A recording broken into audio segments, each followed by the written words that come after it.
ಉದಾಹರಣೆಗಳು ಕೂಡ ಕಂಡುಬಂದಿದೆ. ಹಾಗಾಗಿ ಕೇಂದ್ರ ಸರ್ಕಾರವನ್ನು ದೂರದೇನೆ ಕಾಯ್ದೇನೆ ತತ್ಕ್ಷಣ ರೈತರ ಸಮಸ್ಯೆಗೆ ಸ್ಪಂದನೆ ಮಾಡಬೇಕು, ಪರಿಹಾರ ನೀಡಬೇಕು ಅಂತೇಳಿ ಆಗ್ರಹ. ಹಾಗಾಗಿ ನಾನು ಇವತ್ತು ಆಗ್ರಹ ಮಾಡ್ತೇನೆ ಗೌರವಾನ್ವಿತ ಮುಖ್ಯಮಂತ್ರಿಗಳಲ್ಲಿ, ಇಂಥ ಕ್ಲಿಷ್ಟಕರ ಸಂದರ್ಭದಲ್ಲಾದರೂ ಕೂಡ ಮಾನವೀಯತೆಯಿಂದ ಒಂದು ರಾಜ್ಯ ಸರ್ಕಾರ ನಡೆದುಕೊಳ್ಬೇಕಾಗ್ತದೆ. ಹಿಂದೆ BJP ಸರ್ಕಾರ ಇದ್ದಾಗ, ಯಡಿಯೂರಪ್ಪ ಮುಖ್ಯಮಂತ್ರಿಗಳಿದ್ದಾಗ NDRF ನಾರ್ಮ್ಸ್ಗೆ ಕಾಯ್ದೇನೆ ರಾಜ್ಯ ಸರ್ಕಾರ ಅಂದರೆ ಮುಖ್ಯಮಂತ್ರಿಗಳು ಯಡಿಯೂರಪ್ಪನವರೇ ಪರಿಹಾರವನ್ನು ಕೂಡ ಕೊಟ್ಟಿರ್ತಕ್ಕಂಥ ಉದಾಹರಣೆಗಳು ಕೂಡ ಕಂಡುಬಂದಿದೆ. ಹಾಗಾಗಿ ಕೇಂದ್ರ ಸರ್ಕಾರವನ್ನು ದೂರದೇನೆ ಕಾಯ್ದೇನೆ ತತ್ಕ್ಷಣ ರೈತರ ಸಮಸ್ಯೆಗೆ ಸ್ಪಂದನೆ ಮಾಡಬೇಕು, ಪರಿಹಾರ ನೀಡಬೇಕು ಅಂತೇಳಿ ಆಗ್ರಹ. ಸರ್, ಇಂಥ ಪರಿಸ್ಥಿತಿಯಲ್ಲಿ ಸಿದ್ದರಾಮಯ್ಯ ಸರ್ಕಾರ ಜಾತಿ ಗಣತಿ ಮಾಡ್ತಾ ಇದೆ, ಬಿಜಿ ಆಗಿದೆಯಾ ಸರ್ಕಾರ? ಸಿದ್ದರಾಮಯ್ಯನವರು ಊರು ಬಿಟ್ಟವ್ರು ಊರಿಗೆ ದೊಡ್ಡವರು ಅಂತ ಅನ್ಕೊಂಡಿದ್ದಾರೆ ಕೆಲವರು. ಇವತ್ತು ರೈತರು ಸಂಕಷ್ಟದಲ್ಲಿದ್ದಾರೆ, ಅವರು ಜಾತಿ ಹೊಡೆಯೋದೇ ಅವ್ರಿಗೆ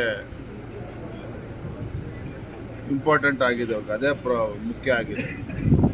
ಗಡಿಬಿಡಿಯಲ್ಲಿ ಜಾತಿ ಜನಗಣತಿ ರಾಜ್ಯ ಸರ್ಕಾರಕ್ಕೆ ಅದಕ್ಕೆ ಅಧಿಕಾರ ಇದೆಯೋ ಇಲ್ವೋ, ಇದು ಯಾವುದೂ ಕೂಡ ವಿವೇಚನೆಯನ್ನು ಬೆಳೆಸ್ದೇನೆ ಸಮಾಜನ ಹೊಡೆಯುವಂಥ ಕೆಲಸ ನೋಡಿ. ಇವತ್ತು ಜಾತಿ ಜನಗಣತಿ ಈ ರಾಜ್ಯದ, ಈ ದೇಶದ ಪ್ರತಿಯೊಂದು ಹಿಂದುಳಿದ ಶೋಷಿತ ಸಮುದಾಯಗಳಿಗೆ ನ್ಯಾಯ ಸಿಗಬೇಕು ಅನ್ನೋದ್ರ ಬಗ್ಗೆ ನಮ್ದು ಏನೂ ಭಿನ್ನಾಭಿಪ್ರಾಯ ಇಲ್ಲ. ಭಾರತೀಯ ಜನತಾ ಪಾರ್ಟಿ, ಇನ್ಫ್ಯಾಕ್ಟ್ ನರೇಂದ್ರ ಮೋದಿಜಿಯವರೇ ಸ್ವಾತಂತ್ರ್ಯ ಬಂದ ನಂತರದಲ್ಲಿ ಮೊದಲ ಬಾರಿಗೆ ಕೇಂದ್ರ ಸರ್ಕಾರ ನರೇಂದ್ರ ಮೋದಿಜಿ ಪ್ರಧಾನಮಂತ್ರಿ ತೀರ್ಮಾನ ಈಗಾಗಲೇ ಮಾಡಾಗಿದೆ. ಇದ್ರ ಮಧ್ಯೆ ಸಿದ್ದರಾಮಯ್ಯನವ್ರಿಗೆ ಅವಶ್ಯಕತೆ ಏನಿತ್ತು? ಈಗಲಾದರೂ ಕೂಡ